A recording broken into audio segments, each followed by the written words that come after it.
Hello guys, this is Teacher Romalyn. For today's video, papakita ko po sa inyo mga na-order ko sa Deli. Yan po ay mga gel pen. So maganda daw po yung gel pen na yan. And then meron din siyang refill pag naubos na.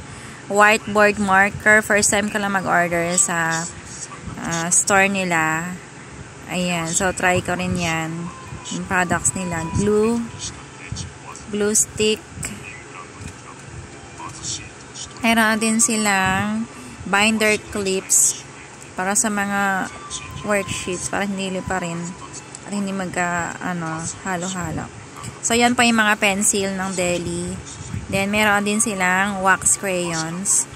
Yan po ay 2 box na in-order ko. Ipamimigay ko po yan sa mga bata. So tigi-isa silang crayons at mga pencil. Lalagyan ko pa po yan ng name para po mabilis pong mahanap. Halimbawa, nahulog, naiwan, para mabilis mahanap kung sino yung may-ari ng gamit.